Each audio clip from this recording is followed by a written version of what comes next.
Hello, everybody. Good afternoon. Welcome to today's webinar, COVID-19 FSSC Scheme Update and Next Steps. My name is Amy Wayne. I'm a part of the marketing team here at Perry Johnson Registrars Food Safety, Inc. And today we're excited to be hosting a guest speaker from FSSC for the webinar, as well as someone from our team over at PJR, one of our sister companies. I'll be introducing them to you all later in the presentation. But first, I just wanted to cover a little bit of housekeeping before we get started. All attendees on the call are on mute. That's just to ensure call clarity, but we do absolutely want to take your questions. So please use the questions tab near the bottom of the GoToWebinar control panel to type in your questions and submit them as you think about them. You don't have to wait until the end. You can type them in whenever, and we'll go through them at the end of the presentation for a bit of live Q&A. The biggest question we usually get is regarding availability of slides. And yes, we do absolutely want to make these slides available to you. They'll be available for download at pjrfsi.com. We're also recording today's session, and the recording will be available for review from our YouTube channel. Just go to YouTube and search for PJRFSI or Perry Johnson Registrars Food Safety, and our channel should be easy to find. And these screenshots should just show you exactly where that question tab is. Yours might look a little different from this depending on what version of GoToWebinar you have, but go ahead and type those in at any point during the webinar, and we'll be happy to answer those questions when we get to the end. Now, before we introduce our first speaker, I did want to launch a little poll question for you guys. And that question has to do with whether you and your organization are currently certified to a GFSI standard or not. So go ahead and select whatever response suits you best. Yes, you're certified with us here at PJRFSI. Yes, you're certified with another certification body. No, you're not yet certified, but you'd like to become certified. Or maybe you're not interested in becoming certified. And these responses will just help us help you. So just get an idea of who's on the call today. Again, thank you so much for your time joining us. Hopefully we'll keep this under an hour and a half. We'll try to take as many questions at the end as possible. So get those questions in, like I said before. All right. So thank you everyone for voting. We'll go ahead and close that. And it looks like a good portion of you are certified to a GFSI standard, which is great. That means this presentation should be especially relevant to you, and we cannot wait to help you. All right, moving right along, our first speaker today is going to be our own Paul Demarin at PJRFSI. He's our Senior Vice President of Food Safety and Supply Chain. Paul joined us at PJRFSI in January of this year, but he's already done a ton to help us with our programs. Paul has over 35 years of experience in the hospitality, service, and retail agri-food sectors. Before he came to PJRFSI, Paul worked for 15 years in the certification industry with clients in pretty much every sector, from food safety and supply chain to brand protection and quality. Paul also worked for many years in management system certification, and before that, Paul was a professional chef and a consultant for over 20 years in major hotel chains, restaurants, private golf courses, and food service organizations. So without further ado, I'm going to go ahead and hand things over to Paul. And Paul, you can take it away. Great, thank you very much, Amy. Thank you, everyone, and welcome to our webinar. We really appreciate your time today. Before we formally begin, just wanted to say that, currently with the pandemic, this is really game-changing in our industry and for everyone on the call and at our companies. Today we're really fully committed to the health and well-being of not only our staff and our customers, but our communities during this time. We have personally seen the effects of COVID globally, but in Canada and USA, certainly a little closer to home. But at that time, we've also been able to see the best in each other, whether that be our doctors, nurses, first responders, or family, but who's ever out there on the front lines helping people directly affected by the situation. So on behalf of PJRFSI, we applaud you all. Thank you all for doing your part to get us through this unprecedented time. As Amy mentioned, my name's Paul, and I'm going to refer to us today as FSI, even though we're Perry Johnson Registrars Food Safety, Inc. FSI is a little bit shorter. So I'm going to give a short overview of our family of companies to give you a short idea about our capabilities and reach. I also have the pleasure of welcoming Jacqueline Southey from FSSC. She has several important topics that we're going to review together today, and I'm not going to steal any of Jacqueline's thunder.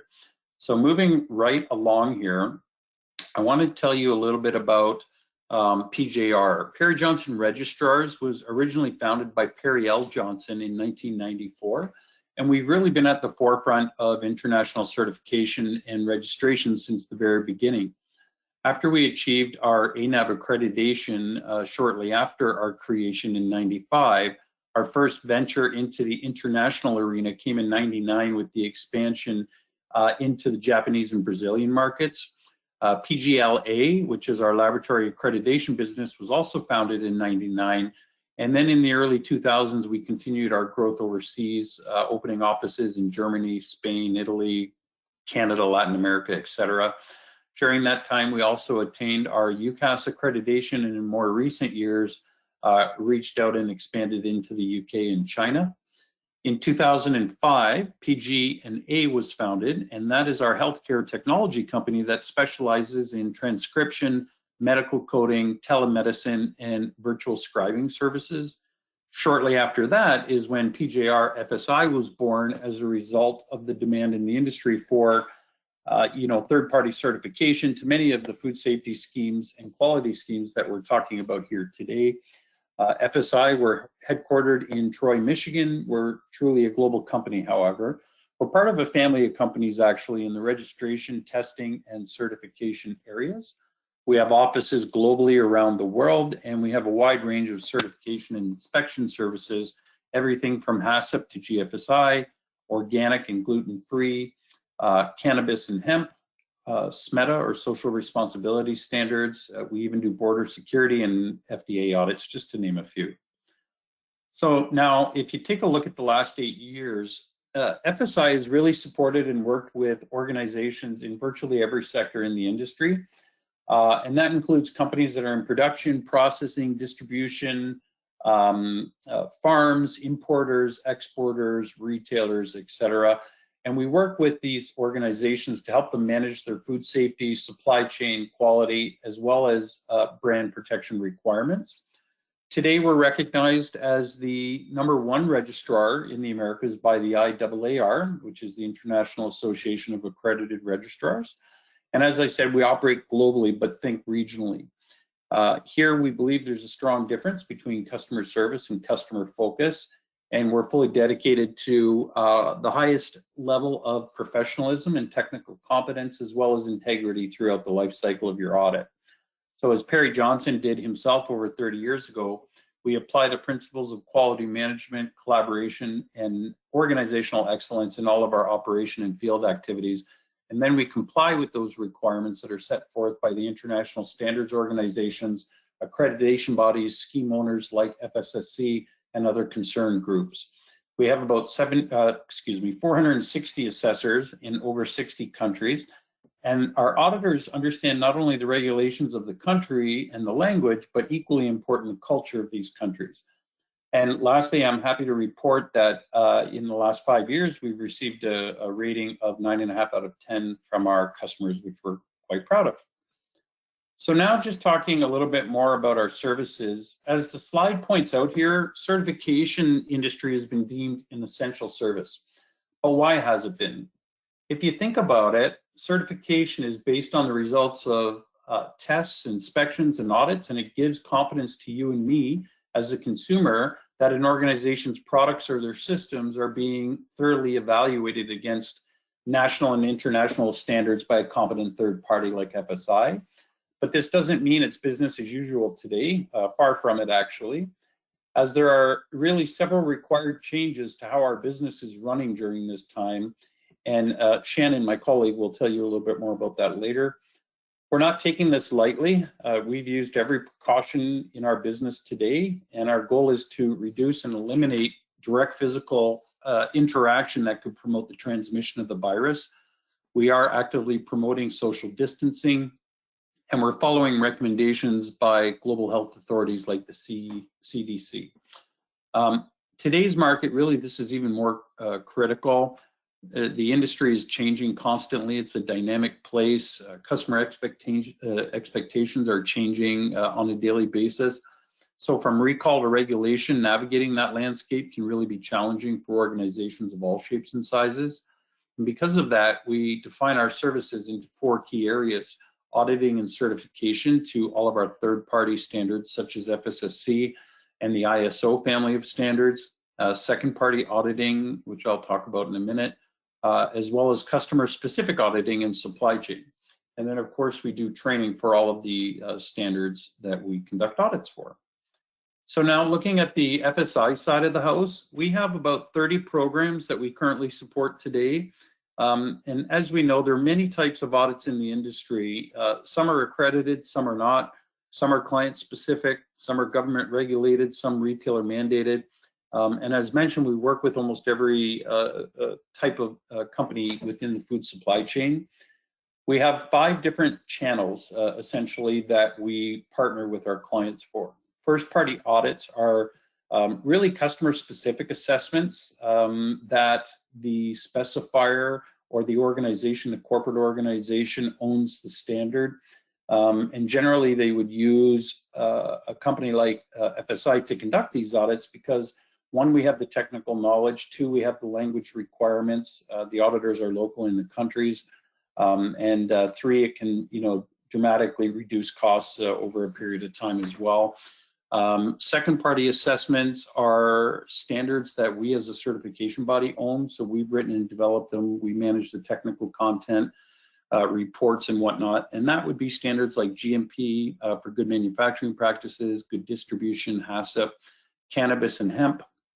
And in fact, 2 weeks ago, we were recognized by ANAB, the accreditation group, as the first certification body in the world to have our standards for cannabis and hemp accredited. So these standards that we have on the second party level are appealing because they're essentially audit ready and they've already been vetted. Also, they're recognized around the world because of our brand. Third party are all of the accredited schemes that we mentioned are our GFSI standards and ISO. And then finally, we're also recognized as an accredited body to perform various government audits and inspections, such as FSMA for Food Safety Modernization, the Foreign Supplier Verification Program, as well as the Voluntary Qualified Importer Program, or VQIP. And then when you take a look at our management system side of the house, this is really a snapshot of the incredible depth of core management system standards that really started it all. We conduct accredited audits across every sector and multiple schemes such as quality, environmental, aerospace, medical, you name it. And when you think about it, food safety certifications is, over 10 years old now, but we're really still in our infancy compared to many of the standards here, which are 30 to 40 years old in some cases. And, many years ago, we saw quite a shift where we were out there conducting audits for individual systems audits, and then we started moving to combined audits. And then in the management system world, it became integrated where a company would have one management system that covers all areas of the business. So if you think about it, it would be a integrated environmental health and safety program or a quality and environmental program. And that's standard practice in this world today. Not so much in the food space. Over the last several years, we've seen a lot of combination audits or bolt-on audits, but from a truly integrated food safety perspective, we're not quite there yet. But I know that Jacqueline and Shannon are going to talk a little bit more about that because they have a lot on the go right now currently. So just to kind of wrap up my portion here, we've had a long-standing relationship with many of the accreditation bodies and scheme owners that you see on our slide here. Accreditation really gives our customers assurance that our family of companies operates under the rules of accreditation bodies and scheme owners. This helps us regulate our work and ensure the highest quality of our work as well. On many occasions, like we're doing today, we partner with these organizations to provide you with the most up-to-date information that we can pass along. And we are continually doing this all month for May as well as into June. We might take a few months off in the summer, and then we'll be right back at it again in August. So, typically as a certification body, we come and audit you, our customers. The accreditation bodies and scheme owners come and audit us. And it's really a large investment that's made every year by our family of companies, but it's worth it because in the end, it gives you, our customers, confidence that you've partnered with a respected and recognized certification body. So that's it for me. Thank you for listening. I'm going to pass it back over to Amy to, I think, introduce our next speaker. Thank you. That's right, Paul. Thanks so much. Now I want to introduce our next speaker, and Shannon Craddock is just from next door, I guess you could say, at Perry Johnson Registrars Incorporated, or PJR. She's our Programs and Accreditation Manager. With about 20 years of experience in accredited management systems. She's specialized in automotive and sustainability systems. Before serving as PGR's Programs and Accreditations Manager, Shannon worked for a large Tier 1 automotive supplier and championed management systems compliance for North America. She's also worked extensively in the field of anti-doping in the Olympic and Paralympic sports with such agencies as the United States Olympic Committee, the United States Anti-Doping Agency, the Canadian Center for Ethics in Sports, and the Doping Control Center of Taiwan. Shannon has a master's degree from the University of Michigan School of Public Health with a focus in environmental health and radiation biology. So without further ado, I am going to go ahead and hand the reins over to Shannon now. And Shannon, you can go ahead and take it away. Great, thank you so much for that introduction, Amy. I'll be speaking about PJR and PJRFSI's position on the COVID response.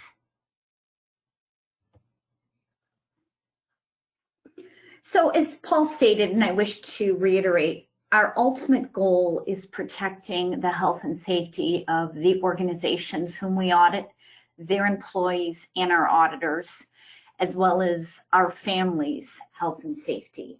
So that's obviously the first priority. Second is ensuring the integrity of accredited certification in accordance with scheme-specific rules and the organization's own rules. Some organizations may have ceased operations or be operating with a skeletal crew. Additionally, some organizations may have implemented no visitor policies. We also are aware that some of the GFSI schemes are not allowing virtual or remote audits. So in a few slides, I'll be chatting about what we're doing to ensure that the in-person audits that we're conducting are done as safely as possible. So as I stated, GFSI is not allowing remote or virtual audits. They are, however, allowing a 6-month certificate extension. That 6-month certificate extension is only possible after a risk assessment is completed. So what's involved in that? Typically, somebody from FSI will be contacting you to get some indicators of your management system's performance. Internal audit results, key performance indicators, compliance audits, management review. We'll assess that to ensure that risk is minimal and efforts are being maintained in ensuring that your management system is continuing to operate effectively. And then we'll go ahead and extend any expiring certificates for 6 months.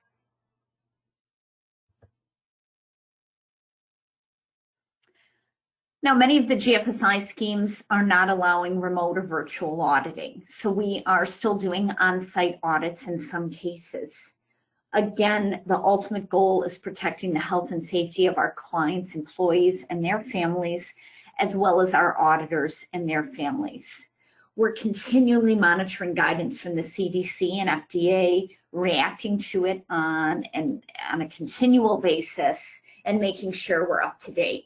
Obviously, we're following common sense protocols. Our auditors are required to stay home if they feel sick or have a fever.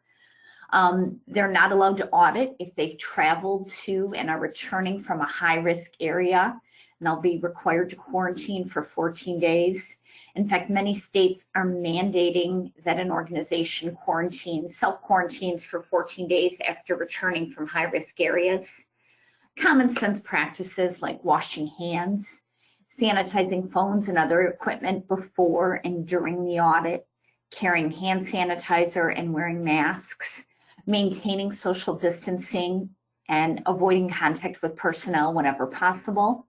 And if an organization happens to be a multi-sited facility, an auditor will drive in their own vehicle between sites.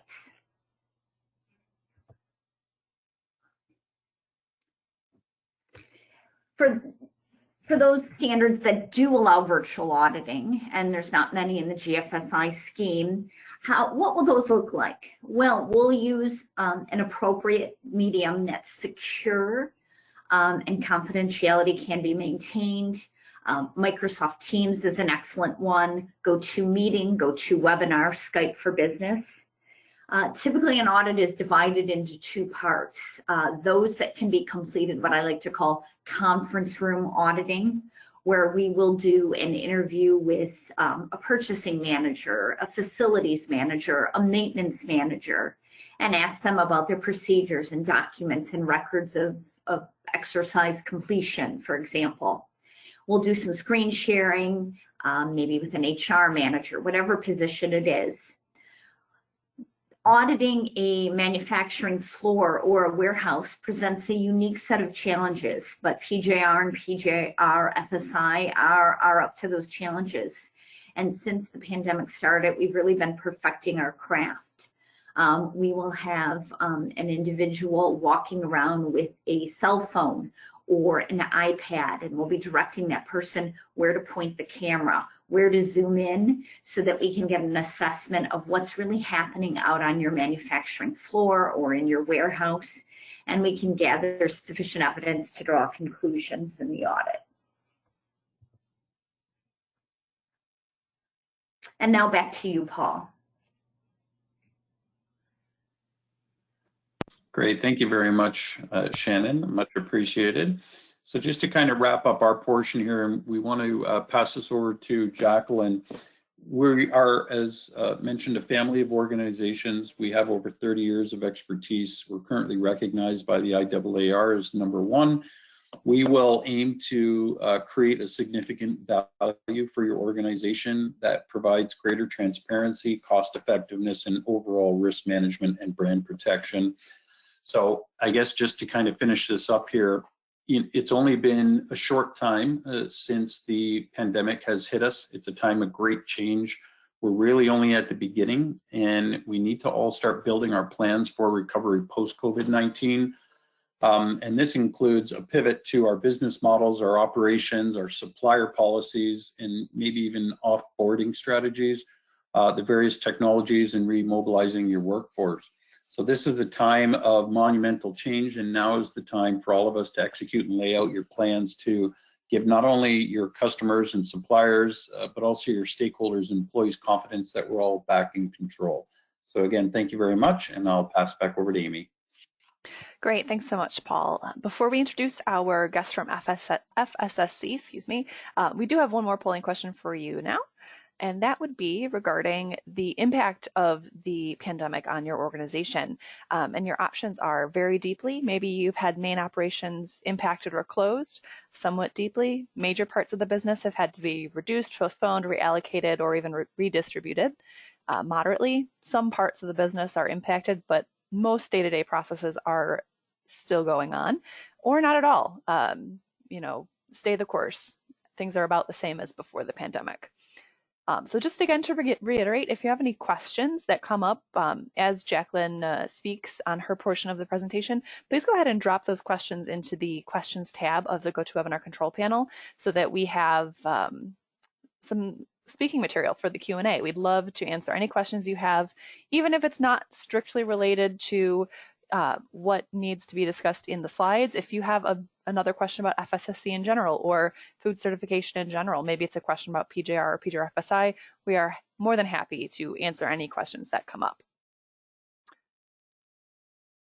And it looks like most people are at least somewhat to moderately impacted by COVID.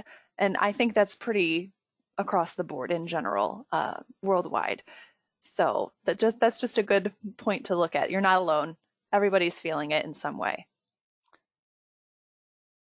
All right, so let me go ahead and introduce our guest speaker without any further ado. Today we have Jacqueline Southey, the North America representative from FSSC, the globally recognized GFSI benchmarked food safety certification system. Based out of Washington, D.C., Jacqueline works to build a broader understanding of how accredited FSSC 22000 certification can contribute to global harmonization in food safety, forge international compliance, and meet the needs of the public and private sectors. A native of the UK, Jacqueline graduated with a BSc in agricultural science and a PhD in animal science from the University of Nottingham, and has a background in transatlantic business development. So without further ado, let me go ahead and hand things over to Jacqueline, and you can take things away. Amy, thank you very much. Thanks very much, Paul, and thank you very much, Shannon, and good afternoon to everybody today. I hope everybody's in good shape, and I look forward to talking to you today. So what I want to do is we have a lot of things to cover. I might go through some things a little bit quickly. If we need to come back and talk on any of these issues, I'll be happy to answer questions at the end.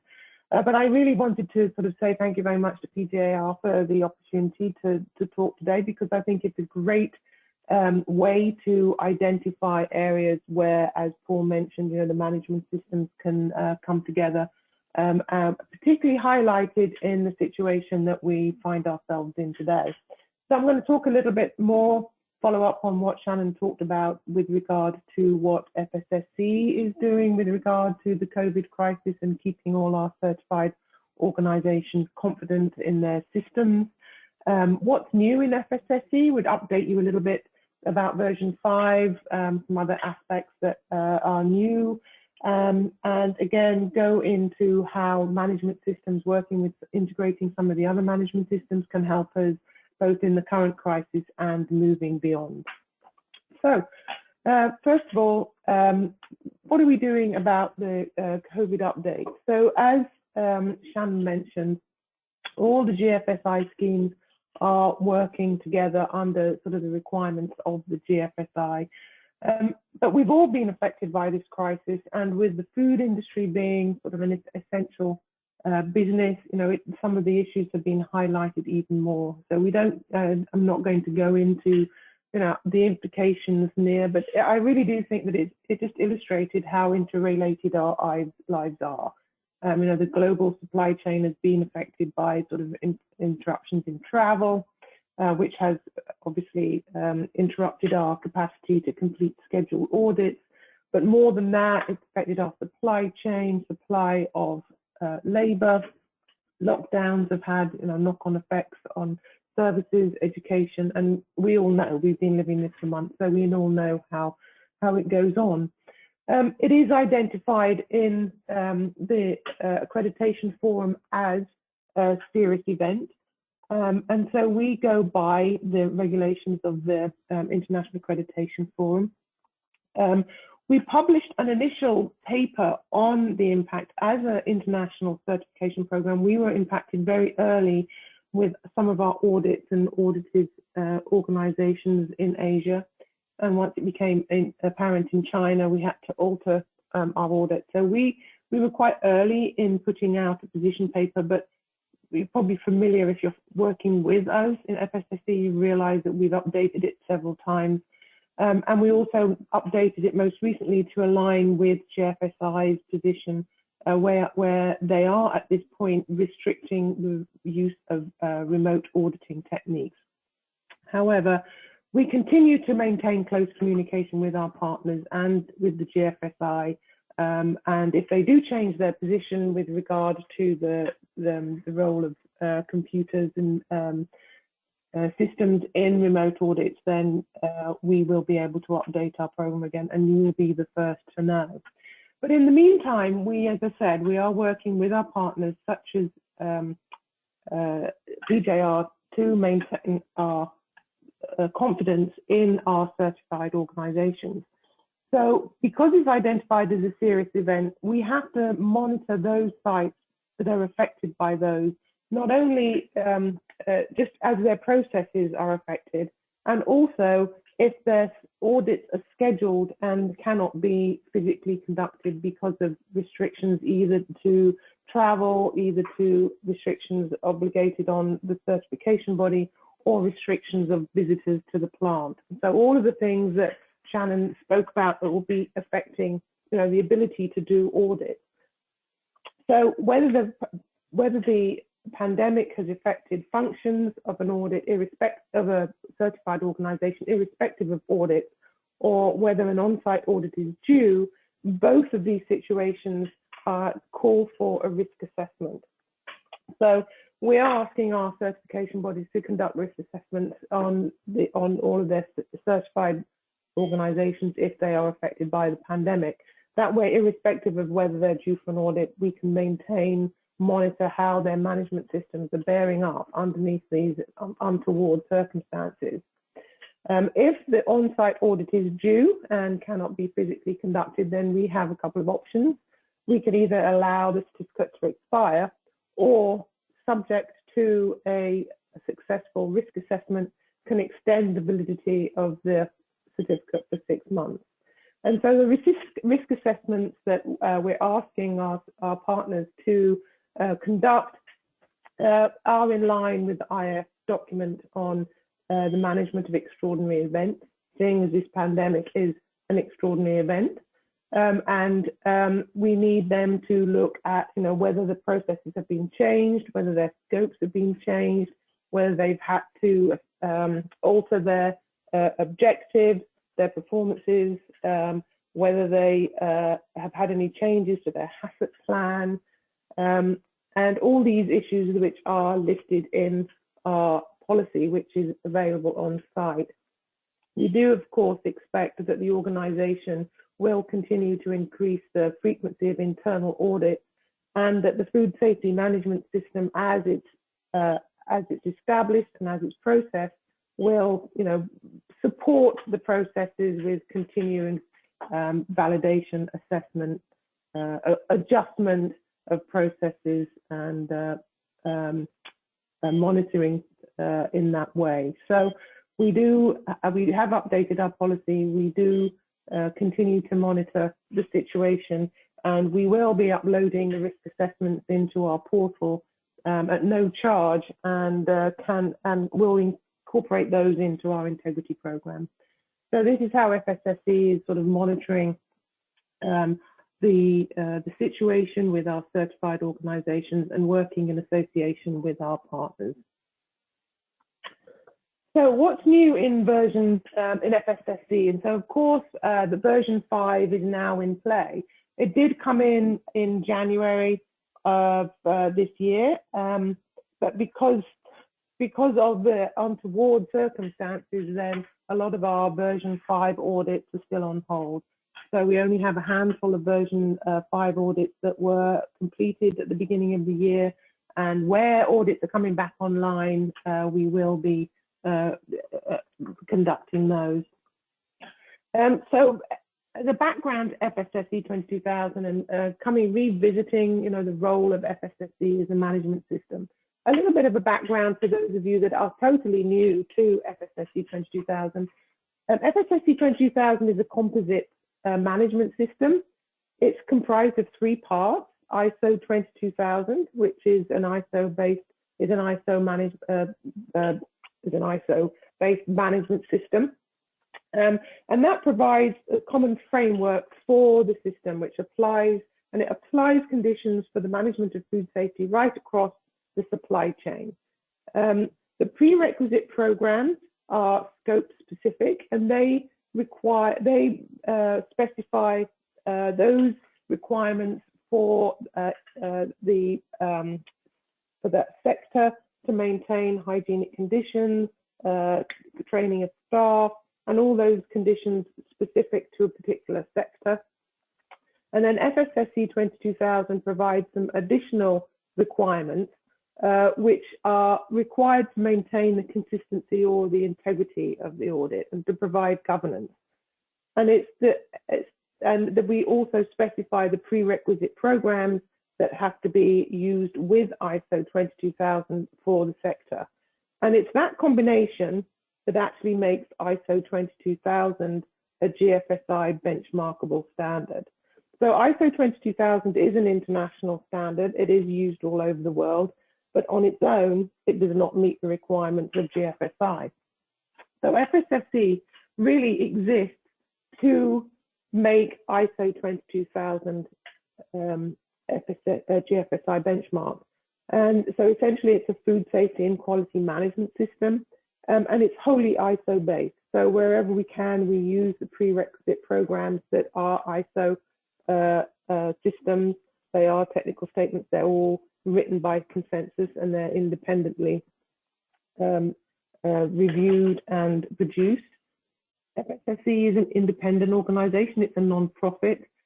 We don't have affiliations to any one industry and we are governed by a group of stakeholders which have interests right across the board. So we are totally independent, but we don't write our standard. We use the ISO-based standard, but we just update it with our additional requirements.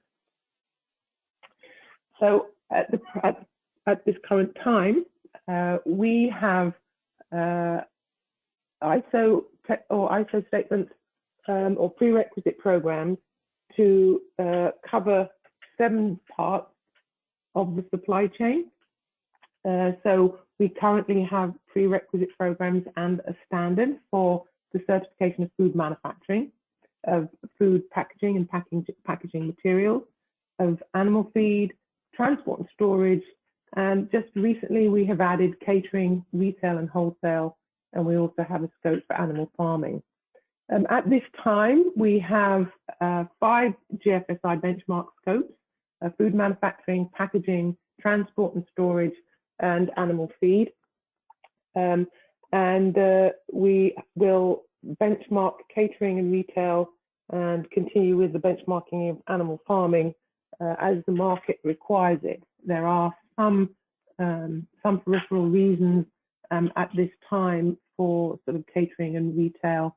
We're discussing the pros and cons of benchmarking those with GFSI. So we also work with some of the world's biggest brands. We're providing confidence in these brands, and these are also the brands that are the first to go from the supermarkets because of the confidence in the management of food safety within these brands. They are well known, and we work with those as a management system because it's international, because it provides a common platform for them across all their facilities around the world, and also their extensive supply chain. So where we are right now, we're running at about 23,600 certified organizations when I last checked the website, and we're working with 130 certification bodies across the world. We are international. We have representatives all over the world, and this is why we like to work with an organization such as PJR, because also like them, you know, we have this global footprint, and it provides a consistency for the supply chain across the world. We're working with 40 different accreditation bodies, training organizations, and 1,500 auditors. So the update in version 5. So the reason for the update to version 5 was the revision of ISO 22000 to ISO 22000 2018. So ISO 22000 had been available since 2005, which was when FSSC was first developed, but it hasn't been updated since 2005. So it was high time, really, in 2018 that it was updated. And one of the benefits of being updated was it was updated to the HLS structure, which is in common with so many of the other updated management systems. And I'll talk about the benefits of that a little bit later on with Shannon. But because it was updated, FSSC took the opportunity to update FSSC to version 5. FSSC hadn't really been updated fully since it was first developed. So it was high time to update it to sort of meet the modern requirements of the global supply chain. And in addition, it allowed us to achieve benchmarking to the GFSI requirement 7.2. And while we were doing it, we added the new scopes. We added transport and storage, retail, and catering. And we also extended our integrity program. So a large important part of FSSC 22000 is our integrity program. Being a major certification program, it's very important to us that certification that is conducted on one side of the world can have, you know, you can have as much confidence in it as that is certified, the company that is certified on the other side. So it really is important for us to maintain contact with our accreditation bodies, our certification bodies, and our training organisations to maintain that standard. We also updated our portal. I'll talk a little bit about that later on, to facilitate the requirements of industry. We've relaunched our FSSC development program, which is our version of a global markets program for small and medium companies.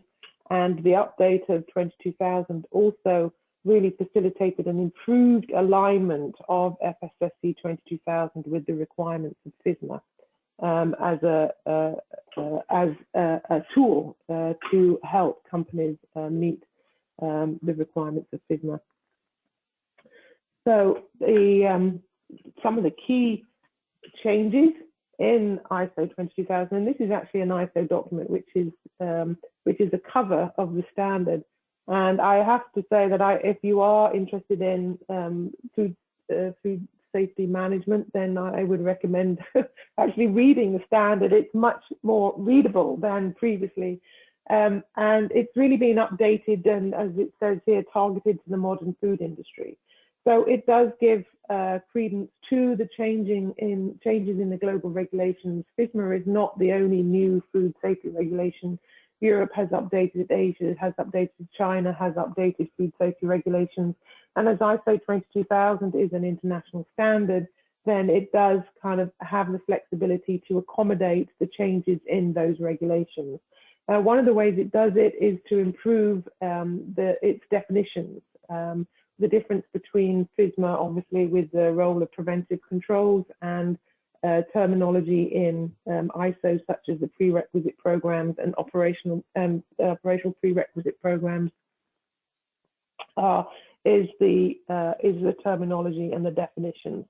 And so it really does help in the definitions, and it also provides a wider approach to risk assessment. And this really comes into focus also now in the current situation that we're in. So this is ISO 22000 2018, and a reason for updating version FSSC 20000 to version 5. So we have all our documents on our website. We have streamlined documents. We have the additional requirements that are all updated and hopefully easier to understand. And we also have what we refer to as our board of stakeholders decisions list.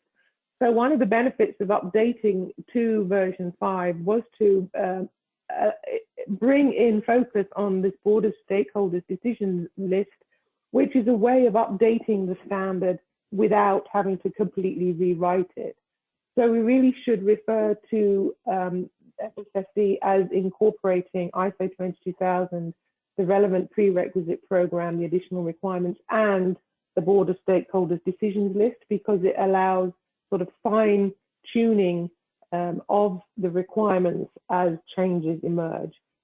For instance, the latest amendment or addition to the decision list was the requirement to consult our COVID-19 policy. And so we do advocate reference to the board of stakeholders. We also have guidance documents and other documents, and these are all available free of charge on the website. So just real quick, the timeline now, as I said, we should now, this update has been going on for a couple of years, and now ISO the version 5 should be in full play. If life was normal, and audits would be transitioning to version 5. So a little bit of mention about the new scopes. Again, the update allowed the addition of new scopes, and these also have, been of great interest through the current crisis. The changes and the pressures on the supply chain and the upturning of demands in some areas and drop in other areas has put pressure on our transport and storage industry, and those that are certified to FSSC 22000 are really coping with the changes in demands. They have a system in place, they're able to function and keep within the requirements in the management system. So We cover transport and storage of perishable food and feed, and cooled and ambient temperature. And the reason that we can do that is because of the available of the ISO TS 22002, which provides all the background information and hygiene requirements, educational requirements, sanitation requirements specific to transport and storage. We also now have a scope for catering, which includes activities in restaurants, hotels, and workplace. And this, as with the other scopes, brings in that framework of ISO 22000 and the management system approach that can be used by catering facilities. And I think looking ahead as we start to open up after this crisis that we're in, this management system approach could well be of great interest to restaurants, food service facilities that have to take into account additional risks and requirements that we need to consider in the post-crisis environment. And finally, the same for the retail and wholesale. It provides that management system framework to the retail facilities, and that includes storage, display of food products, and with the management system, it will also include their suppliers, review their customer requirements, and an added way of monitoring that supply and demand, which has been so distorted overnight as a result of the crisis. So those are the new scopes in version 5. Again, these are all covered underneath the integrity program, which, as I mentioned, is very important to FSSC. And this, as Paul mentioned, is a way of working for consistency, making sure that certification stays consistent. It supports our confidence in certification. So we have accreditation bodies that are monitoring our requirements, and then we work with certification bodies to make sure that their interpretation of the requirements is consistent. With sharing information, communication up and down the supply chain, and then the certification bodies in turn hand that approach to the organisations that they're certifying. So we include in our integrity program now our training organisations. So awareness and training and knowledge of FSSC 22000 also benefits from that integrity, consistency, and communication. So finally, the FSSC 22000 portal, which is our database, again has been updated. And one of the most important things of the version 5 portal is that it provides a register of those FSSC 22000 certified companies. And that's a public database. There's no charge. Anybody can go in and search on an organization that is FSSC 22000 certified. So if a major brand is looking for a supplier, then they of course will go to our database to find whether they're FSSC certified, or to find another organization that is certified that could become one of their suppliers. It's also been updated to improve the collection of audit data, and again, this contributes to our integrity program. It allows us better to model the certification audits, collect the data, and in the future we will be improving the detail of the management system data so that we can identify problems earlier. We also have a future sharing of portal data with brand owners, so brand owners can look more closely at where their suppliers are certified, where certificates could potentially be expiring.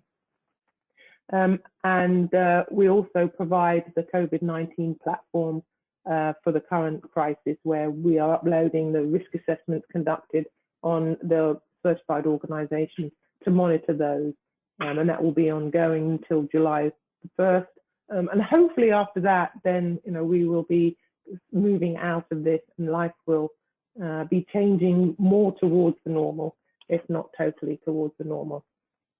A little bit about the development program, and this is a program that's really aimed at small and medium-sized organizations. So the local artisan organizations that perhaps are not in a situation to undertake full FSSC 22000 certification, but are interested in food safety management systems.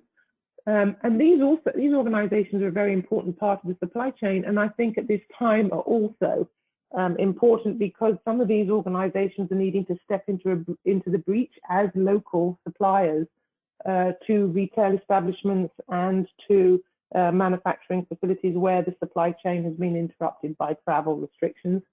And we also see more interest in local markets. For those organizations that want to get a step on the ladder in certification, the FSSC development program is a great opportunity. So it's aligned with CODAX, HACCP, with the GFSI global markets, but also more to the FSSC 22000 approach.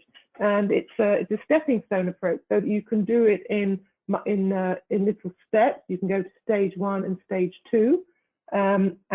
We have a lot of information on the website that provides training, and it's very explicit in the requirements, and it's recognized by a number of major vendors and will be available in a number of languages.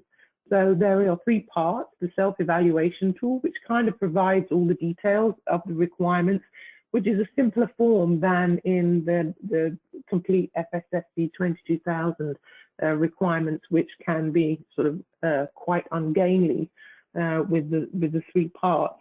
We also have a training program, and then we will have licensed CBs that will go out to do the conformity assessments. But again, it's kind of tiered down to full FSSC certification, so we can be used as a training tool for auditors that perhaps are not quite do not have the fully fledged GFSI audit experience, and so can build up their experience in auditing by working through the FSSC development program. So the whole process, you go through self-evaluation, and depending how the company fares can be assessed, but have a conformity statement. We do not use the term certification just so that we don't introduce yet another confusing term, but they can reach level 1 conformity. They can go on to level 2. There's no obligation to move up to FSSC 22000 certification, but once you're on the process, then it's going to be a little bit clearer on how you can achieve FSSC 22000 certification. So I think we're in time for another polling question. I'm going to hand it over back to Amy for the question. Perfect. Thanks, Jacqueline. This polling question also has to do with what we can do for you. What would you like to see that can help support your business? Do you need information on resources responding to crisis in food production? Maybe information about certification options to protect market access? Maybe support continuing certification through travel restrictions and other impacts from the pandemic? Or maybe you want a little bit of everything. Go ahead and just let us know what you think would be most applicable to you and your organization. And here's just another reminder to get those questions in. We've had a couple of good questions come in so far. And just another reminder that the slides and a recording of this webinar will be available from the PJRFSI website and our YouTube channel for review after the completion of the broadcast. So if you maybe missed the very beginning and you wanted to, go back and review that, or if you just were unclear on a couple of points, they will be available to watch again. So I'll give a few more a few more seconds for responses to come in on the poll.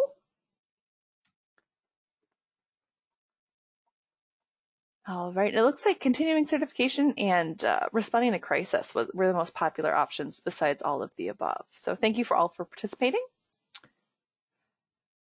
And I will go ahead and hand it back to Jacqueline. All right, thank you very much. So I'm aware of the time. We have I've got too much to say today, and I really want to move on to the second part of the presentation with Shannon. But a little bit, I just wanted to update you on the what we refer to as the Prisma Addendum. One of the benefits, as I mentioned, of the update of ISO 22000 was its improved transparency and improved definitions. And the result of that is that as we compare it to the preventative control rules, we have a much improved alignment. And so what we have done is we have updated the alignment, which is available in full on the website, excuse me, and it shows where the requirements of the preventative control rules at this point just for human food relate to FSSC 22000 and ISO 22000 2018. And it also helps the question that we're often asked as a GFSI certification program: if I'm FSSC certified, am I Prisma compliant?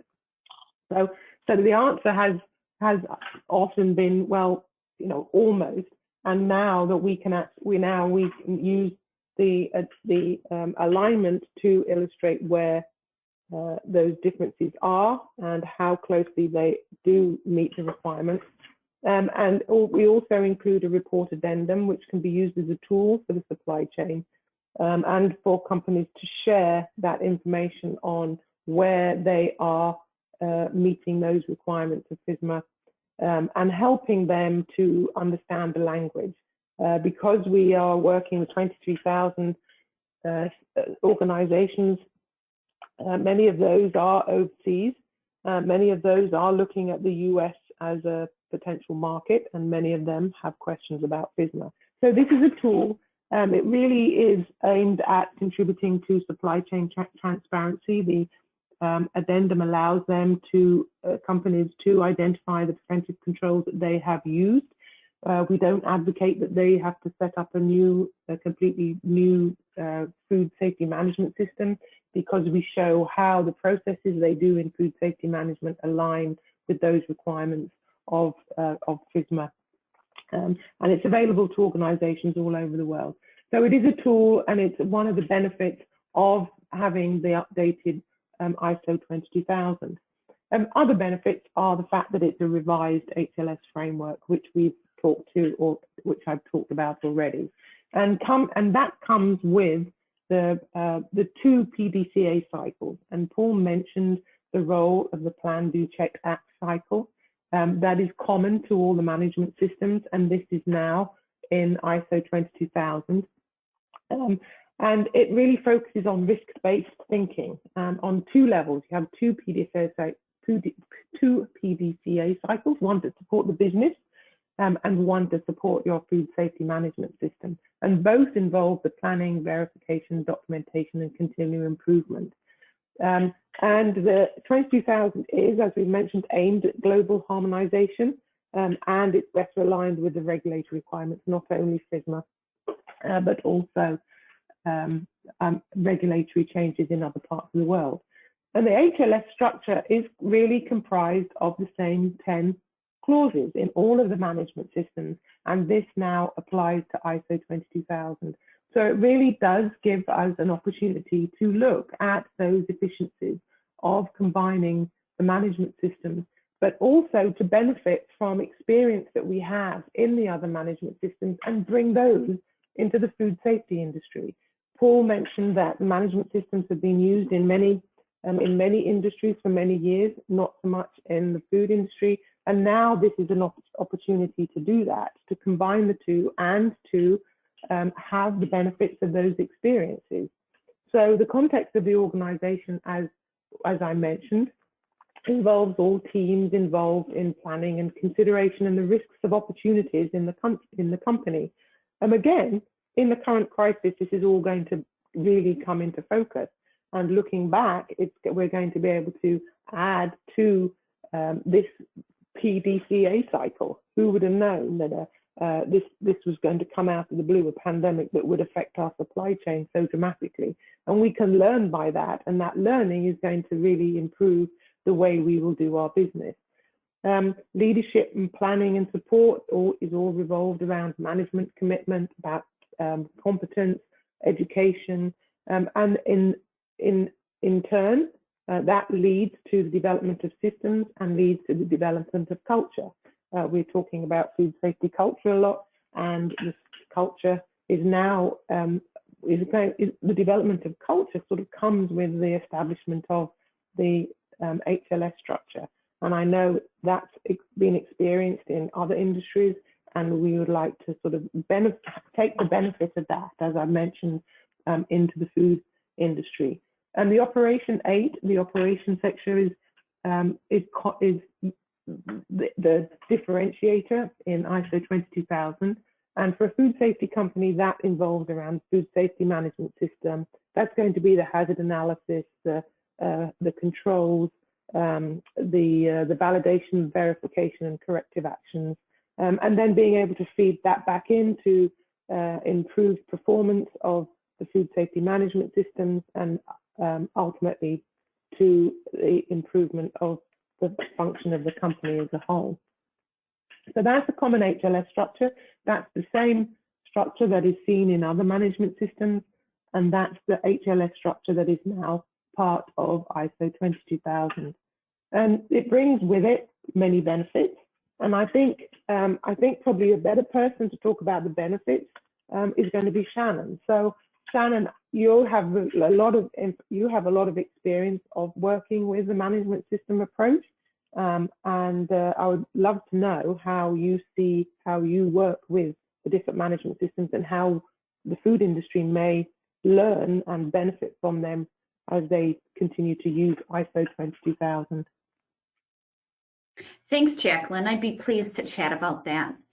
I think one of the main benefits in an organization implementing more than one management system standard, if it makes the business decision that would benefit them, is if done correctly, it leads to both a direct cost savings and an indirect cost savings. And cost savings usually causes anyone's ears to perk up. But if done correctly, and an organization thinks, we've got a food safety management system, but they're also concerned with environmental conformity and protecting worker health and safety, standards like ISO 14001 or ISO 45001 come to mind. So if done correctly, and they think of things as not having a food safety management system and an environmental management system or an ISO 45001 management system, but an integrated business operating system. And this is the way that we do things because it's good for us as an organization. So truly integrating those components that are common to both standards and thinking of things in terms of a BOS as opposed to your food safety management system and your EMS and HSMS. If an organization truly has an integrated management system or a business operating system and they're not compartmentalizing things, when they go to the certification body to discuss certification of more than one standard, and they are truly integrated, we can discount the audit costs. So the audit duration will be decreased because we've got a common internal audit, a common management review, a common portal for handling corrective actions and complaints, a single way to assess risk, one mechanism for determining the context of the organization and internal and external issues operating on the organization. And with commonality and the fact that you've got more than one set of requirements implemented into an integrated management system, they'll also see a direct reduction in audit costs as well.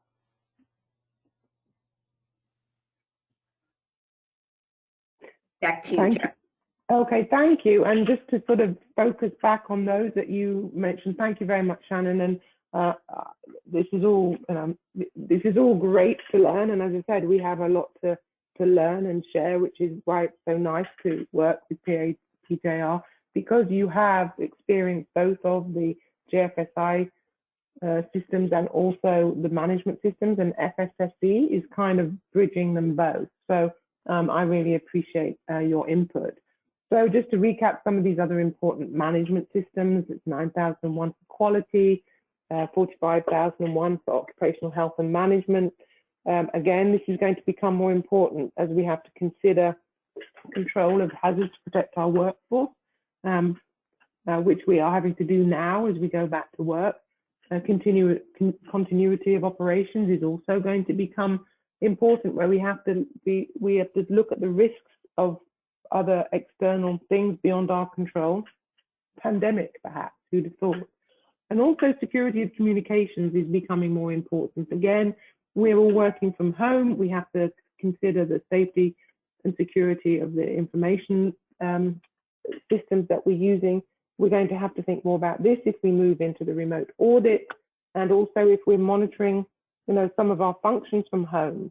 We're monitoring our processing, monitoring our CCPs, our OPRPs.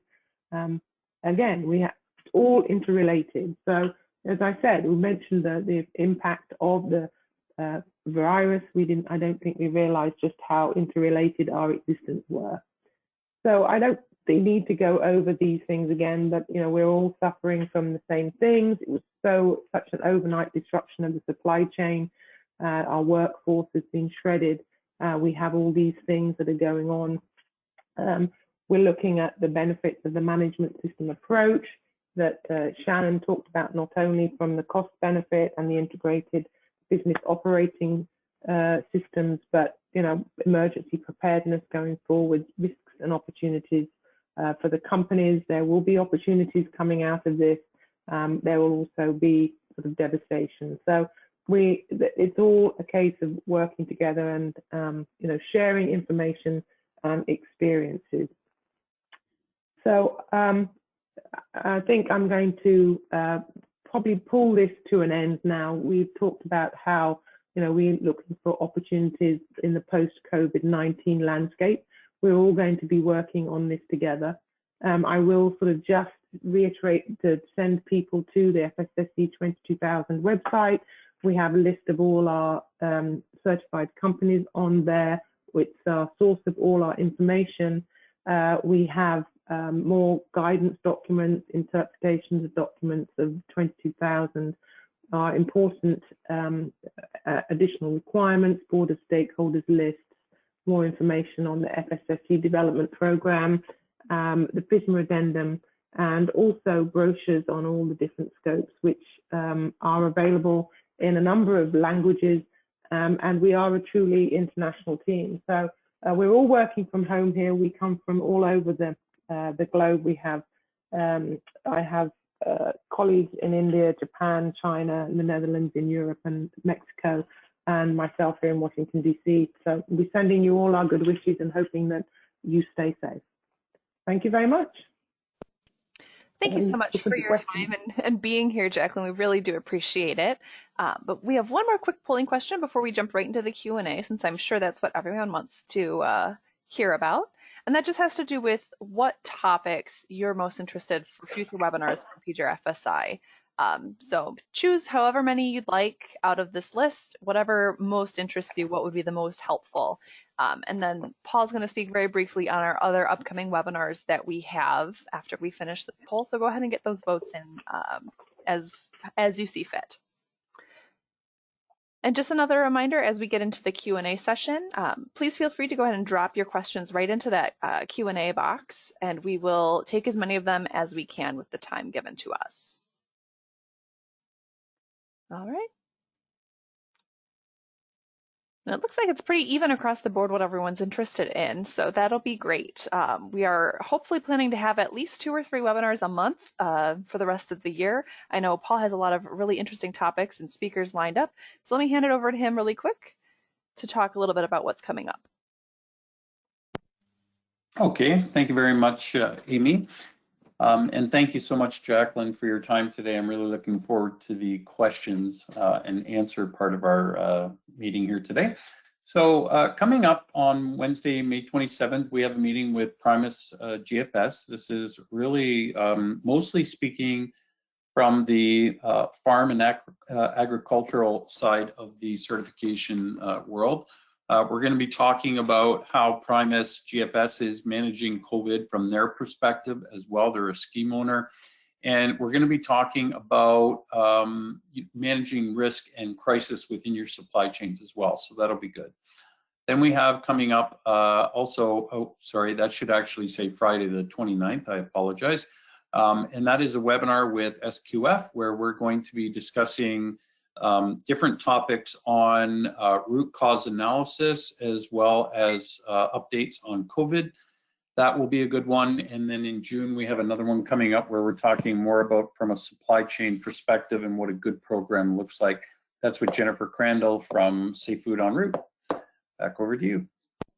Great. And like Paul said, all of those webinars can be registered from our website. There are links to each of them with further details about how to sign up. And so now that we're finally here, I would love to take some questions. So let me go ahead and see what we've got.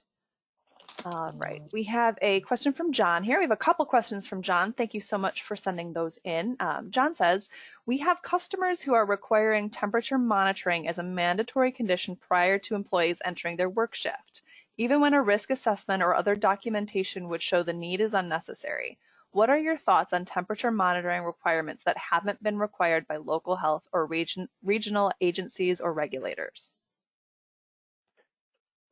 I think I would hand that over to Shannon from an occupational health and safety point of view. I think that really does depend on your local health authority. Shannon, do you have a comment on that? Yeah, Amy, could you repeat that question, please?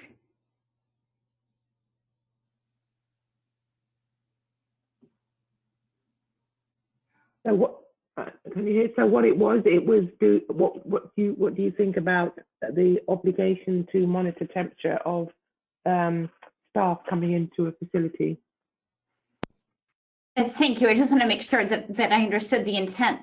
Yeah, obviously that's really going to fall more towards a compliance as opposed to a management system conformance type of activity. So local governments, state governments are going to have return to work policies, many of which contain requirements for temperature monitoring for employees and visitors. And while that is a health and safety issue, it's really kind of out of the jurisdiction of management system standards. All right, great. Another question from John. What criteria is used in risk assessment to determine if a facility is categorized as a serious event? I think he meant serious risk.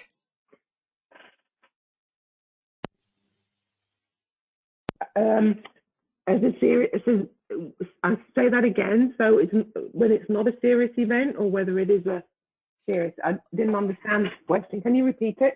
Sure. What criteria is used in risk assessment to determine if a facility is categorized as a serious event?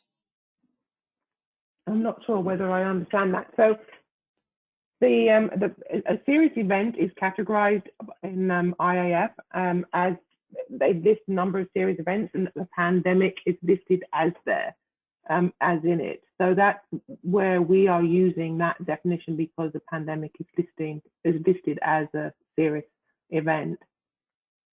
Are you talking about serious events, or maybe you're talking about interruption in the process or something? I'm not quite sure. All right, we'll see if John has any clarification on that point. Another question from John was, is it adequate to document assessment of risk based on auditing as using the risks identified in 4.2 and 6.2 to determine the prioritization and scheduling of internal process audits, such as secondary packaging and storage, receiving and warehouse, processing, etc.? Okay, that's fairly specific. I would suggest that you would send that in as an email. I'm not in a situation with all the PRPs open, so I would advocate that either sending that to me as an email or to go on to the FSSC and submit that as a question. I think it would take too long to go through all the details. I apologize, but I would like to have that answered in writing, if that's okay. That's no problem. And that is a good point to remind everyone. If there is a question that you think is too complicated or it would be, you wouldn't want it publicized in an open forum such as this, please feel free to reach out to the contact information on the screen at present. And I'm sure everyone would love to get back to you with the answers. Yeah, and my email here is here, so please feel free. I don't actually see that question written down either. So just forward that on to us and I will have that answered. All right, perfect. We have a question here from Maxine. Maxine asks, would you say that the updated FSSC 22000 is more aligned with the FSMA rules? Yes, no question. There's a number of reasons why I say that. Partly is because of the definitions, they're clearer, and also They have added things, some of the things that were lacking before in ISO 22000, such as the definitions of risk. They've now included as a note allergens and radiological risks. They've also expanded the requirements for documentation. So many things they have aligned with FSMA, partly because of FSMA being published, partly because of other regulations being published. Of course, there's this, Safe Food for Canadians Act, there's updates of the European regulations. So if you're interested, please go to FSSC22000.com, go to the scheme documents, and I have updated the alignment of, as I said, the preventative controls rules against ISO 22000. So yes, no doubt about it. All right, there's a question here from Ed. Ed says that he could not find the risk assessment tool on the FSSC website and would like to know where to find it for coronavirus. Okay, we don't have a risk assessment tool. What we do have is we have a policy, and then we have recommendations that go via our certification body. So if you are a certification body, you can get detailed access through My FSSC. If you are not a certification body, then contact your certification body and they will be able to provide you with those lists of the risk assessments. IAF MD3 is available through the IAF website. So part of the risk assessment is listed on there. All right. There's a question here from Emily. Emily wonders, where would I find the list for serious events? So events which would require a risk assessment. That's IAF MD3 again. So, all right. Perfect. Let's see here. And I apologize in advance if I mispronounce any names. Vishani asks if you could explain more in-depth management involvement with respect to version 5. So version 5 the management commitment, I think you mean, comes through the ISO 22000 update, which has specifications on management commitment, on leadership, on the requirements for the requirements of a risk assessment, and that comes through ISO 22000. So I think that's probably rather than go into it in too much more detail now. So those are all the requirements up in the HLS structure that I had up on the slide. So it comes through the requirements both in the context of the organization, requirements for leadership, planning, support, and operation and everything. All right. And John did end up clarifying regarding his question about criteria in risk assessment, and he is speaking to the FSSC requirement of CBs to perform a risk assessment on facilities. So I guess he's asking what criteria is used for that. Okay. So there's two criteria. The first one is if you have been affected. So if your processes have been affected, if your workforce has been affected, or you can't perform as specified in your management system or is in your scope. So the CBs will be sending out, or they'll probably be sending out a questionnaire that will ask you, what has been affected along the lines of what's in the policy. And then if they are, then they will call you and to find out all the details and to make an assessment, whether working in association with your certification body, whether your certified status is at risk. The other reason for doing a risk assessment, as I mentioned, is if you can't have an in-person audit done and your certificate is going to run out. So those are the two times that you would get a call from your certification body, and they will ask you all the questions and about whether your HACCP plan is interrupted, whether your management system is interrupted, whether you've got increase in complaints, and those sorts of things. So if you feel that the coronavirus is affecting you, supply's gone up, the supply chain is broken, you've had to change dramatically your supplies, you're not fitting your original specification, and all those things, anything that could jeopardize your certified status. All right, thank you. Just a reminder, the slides and the recording will be available from the PJRFSI website, usually within about 24 to 48 hours after the broadcast. I'm just getting a couple of questions regarding that now. So get any more questions you have on the FSSC portion or even the PJR information of the presentation, and we'd love to answer a couple more of them before we sign off for the day. But we do have a question here from Mario. Mario asks, do you think the next audits will look for a COVID-19 assessment plan? Would we need to conduct a risk assessment for the entire pandemic? And I think he's referring to, will future audits look to see if you had a plan in place? Yeah, that's very interesting. I think so. So it's all part of your sort of emergency preparedness. That is a requirement within ISO 22000. So there is a requirement to have some procedures in place. Whether we didn't know that a pandemic was coming, but I do think that if you're doing a risk assessment from the context of an organization, we're all going to be a little bit sensitive to it. I think our behavior is going to have changed, and I think that we will consider it. So I think it might. Probably because we're being threatened by it again. They think that the theory is we're going to have a second wave and possibly a third. So really, yes, with the information that we have available, I think probably we should consider it. All right, and we've got one more question here with regards to version 5 regarding 2.5.1 management of services. Is this only required where the hazard analysis has shown an environmental risk to the product, such as salmonella, E. coli, listeria, etc.?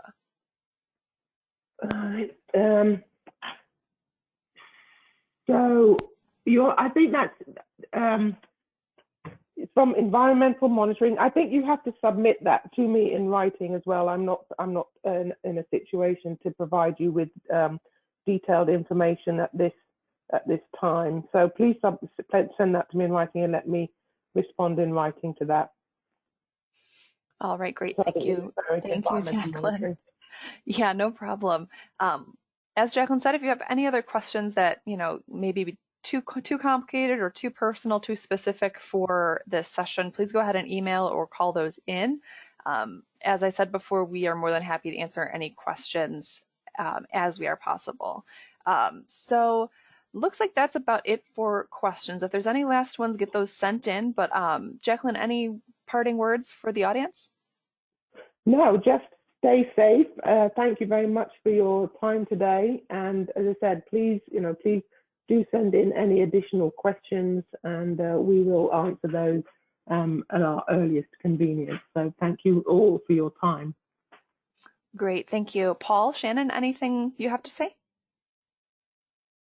I'm good on my side here, Amy. Again, thank you to Jacqueline and everybody on the call today. We really appreciate your time and look forward to speaking to you soon.